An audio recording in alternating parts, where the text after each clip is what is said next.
There was, after John Cena gave that wonderful promo on Monday Night Raw, it got me thinking, what are some of the best promos of all time?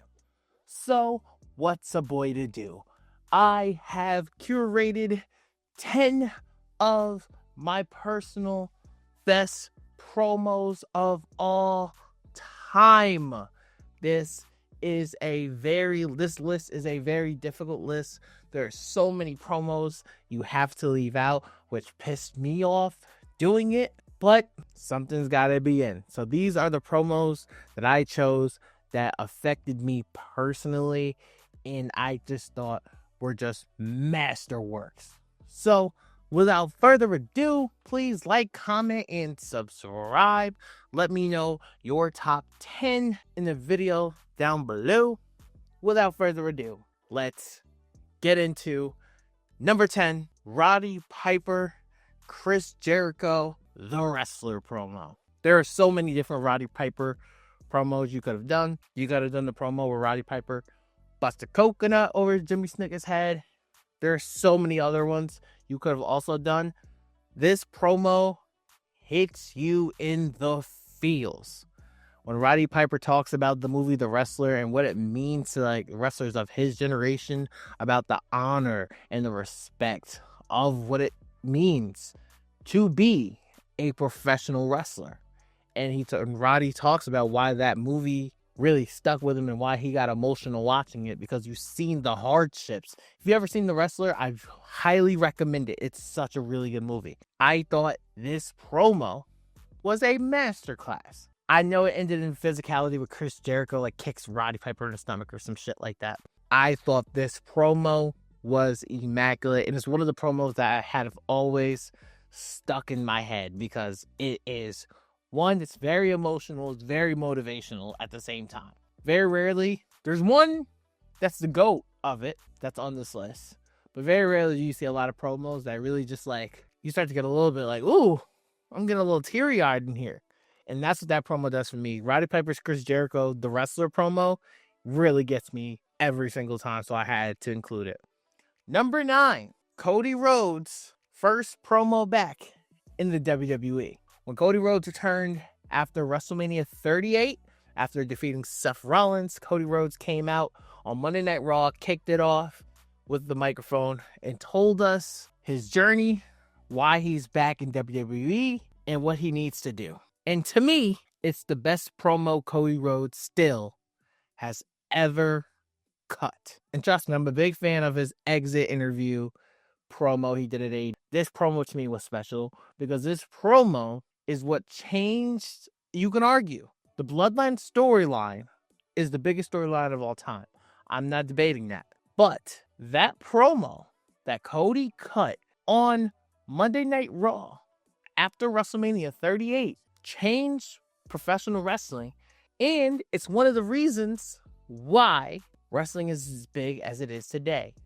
Because he laid the groundwork of what Finish the Story would be. About he would do all of this for the American Dream, Dusty Rhodes. He came back to win the championship and be the first Rhodes to ever hold the WWE title. He couldn't do that anywhere else. Cody Rhodes came back, and at WrestleMania 40, they put on one of the greatest main events of all time.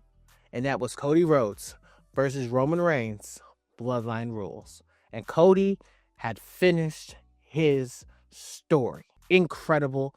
This promo was God tier, and this promo is so important. I just don't even think we even realize how important this promo is to this generation or in this era of professional wrestling that we are in today. Have to have that on my list. Number 8, we have the Mark Henry retirement promo. Come on now. This promo was God's work. Mark Henry put in that pain on this promo. Coming out in that salmon jacket, John Cena in the ring with the title. Mark is giving a very emotional speech about how he's ready to, how he's retiring. He's talking about his wife and he talks about his little girl and he says, Daddy's coming home. John Cena gives him a hug, picks him up, world slam. I got a hype. And then, of course, Mark Henry said one of my biggest quotes with my friends. You think it's that easy? I got a lot left in the tank. That promo was a masterwork. It duped everybody. It surprised everybody. It shocked everybody. And all I think about is Busted Open, shock and awe. Shock and awe. That's the first thing I think of when I hear that. That promo was nothing but shock and awe. And that promo was magical. Did the match follow up? Not really. But that promo even was duplicated today when AJ Styles did the same thing to Cody Rhodes. It was duplicated. You always have to give that respect and love to the original who did it first. And that person is the world's strongest man, Mark Henry. Shout out to Mark. Number 7, we have from AEW, MJF Fire Me promo. Now, there is no debate. MJF is one of the greatest talkers in the history of professional wrestling. That boy can cut a promo. There are so many promos you could have picked to put in this spot. This promo, MJF went scorched earth. This was a elite level shoot promo. This is when MJF was at his hottest because of the bidding war of 2024. You didn't know really if MJF could have went to WWE, if he was going to stay in AEW. They weren't paying him, so he was livid. He expressed all that anger. And at the end of it, he says, Tony Khan, I want you to fire me. Fire me, you fucking Mark. Insane. It was insane. I just remember the timeline being like, yo, MJF went scorched earth. They even called that MJF's pipe bomb promo. That's how good it was, and that's how great it was. MJF did a great job. And if you want to be honest, that promo alone is probably the reason why Tony Khan paid him stupid money to stay and stick around in AEW. Now, should MJF left AEW and went to WWE? I'll let y'all argue that in the comments below, because that can go either way. Because if you ask me, I feel money-wise, he made the right choice. Tony Khan was always going to pay MJF more than what WWE was going to pay him. 1,000%. Career-wise, what he could be doing, I think MJF should have went to MJF is in the new Happy Gilmore too. How do you hear that on AEW television? Of how big of a move that is? The story they could tell with that? I don't hear that. I know they had Queen of the Ring at the last AEW pay-per-view.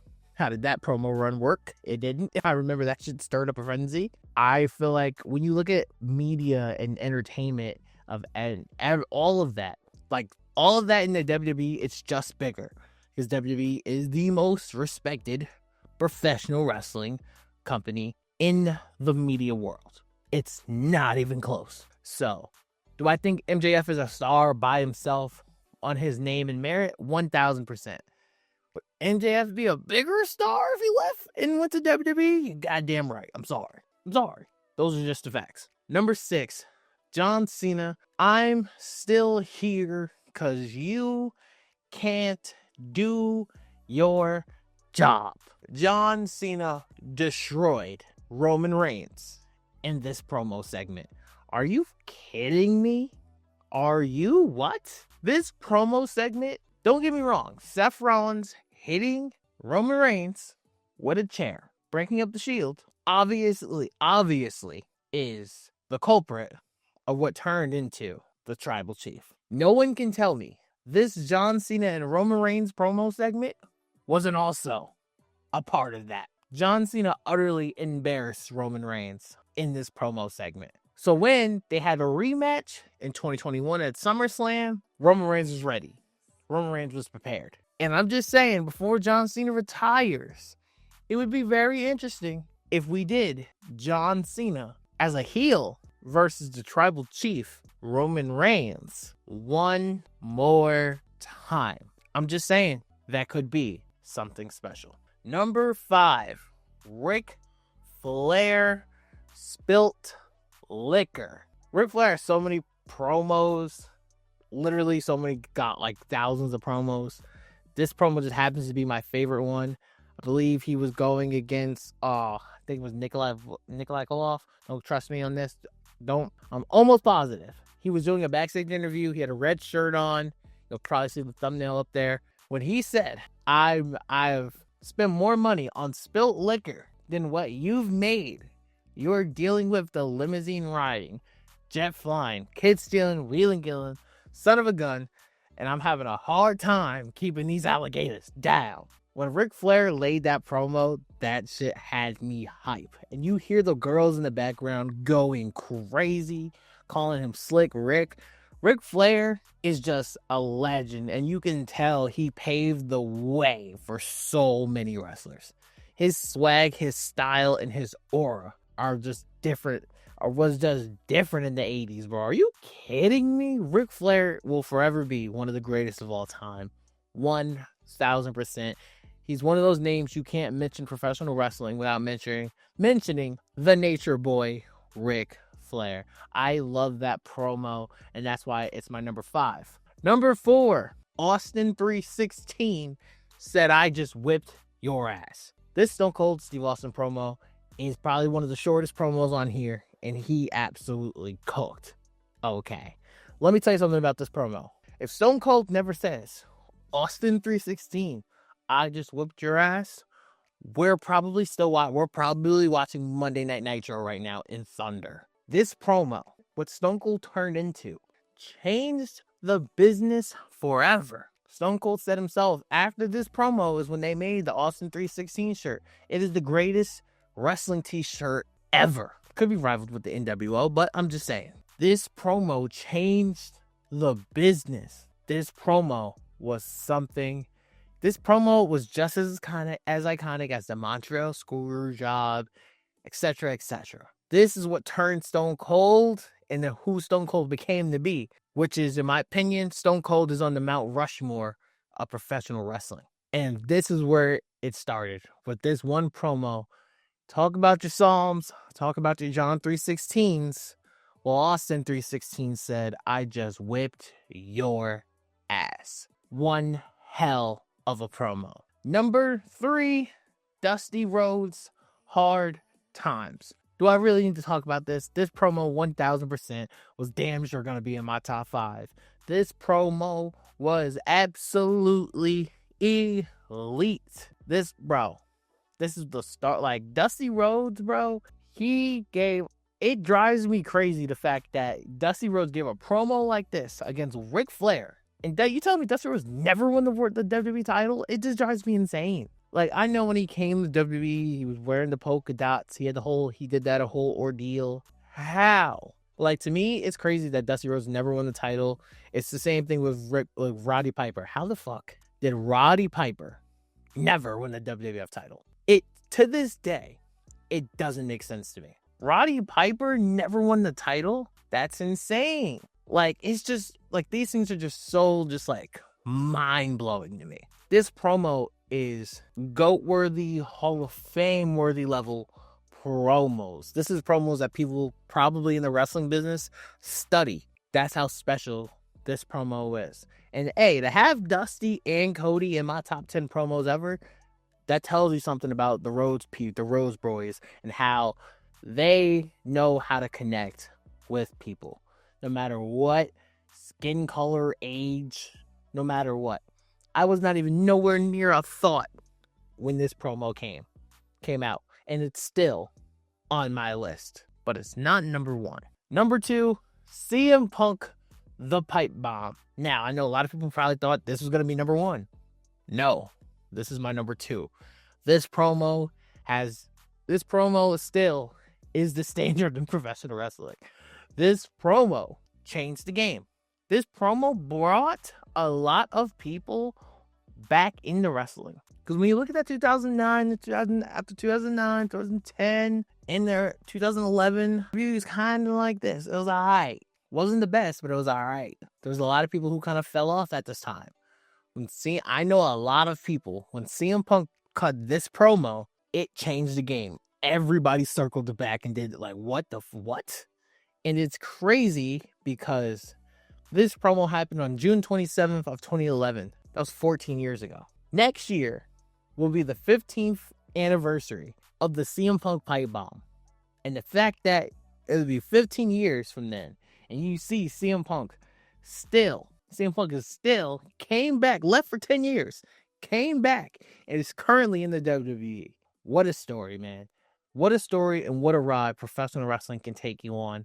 I have the CM Punk pipe bomb promo as my number 2. My number 1, as to me, the best promo ever. This may be a little biased, and I don't care.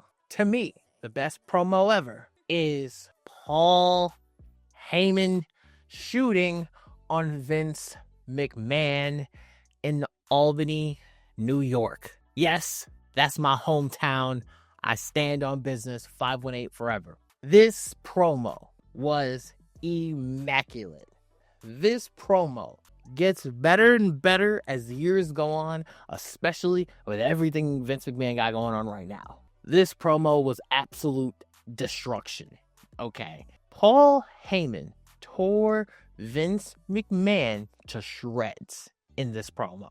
He went off when he talks about how Vince's dad went into every promotion and said, I will never put you guys out of business, never try to steal anything from you guys. And when your father died, what was the first thing you did? You went and ran everybody out of the business, and then you went and stole all of their ideas. Now, as a diehard fan, I know a lot of people say Hulk Hogan, one of the biggest stars. Obviously, one of the biggest stars in the business, one of the biggest stars ever. Fuck Hulk Hogan, but it's true. They do say that Hulk Hogan was already becoming Hulkamania with the Ganyas. I'm just saying. So then Hogan comes to New York, takes off. And then Paul Heyman went in and said Stone Cold had his first beer, had his first beer. Stone Cold was cutting a lot of edgy, uncut promos. And then he goes to New York. Out of nowhere, boom, Stone Cold becomes Stone Cold. He talked about how, when you talk about the Attitude Era, ECW was already producing their edgy TV television. It was very, this promo was gold. He talked about how much of a disgusting human being Vince is. You flaunt your affairs in front of your wife. Your kids don't even like you. You should be ashamed of yourself. Paul Heyman was going to work in this promo on Vince McMahon. And that's why it's one of my favorite promos Paul Heyman has ever done. It's my favorite promo ever because it made you feel just holy shit. I've never seen somebody get just smoked like that. And when you're talking about professional wrestling, you blur the lines between fiction and reality. I swear to God, I didn't know if that was real or not. I did not know if Paul Heyman just was waiting to say this for years. Because that promo was so insane. And honestly, if you really ask me, that promo was the best thing from the invasion angle. If the invasion angle had to happen, and as bad as it kind of really was, because I got that promo, I don't give a damn about the invasion angle. I'll do it all over again because that's how good Paul Heyman was when he went off on Vince McMahon. That is my list, ladies and gentlemen, of the best promos of all time. Let me know what you guys think. What should I have been into? What should have been in there? What did I slight? Let me know. You know me, bro. I duck, no smoke. Thank you guys for listening. Thank you guys for watching. Please like, comment, and subscribe. It has been your boy D, Forever Gang, and until forever finds you. Bye.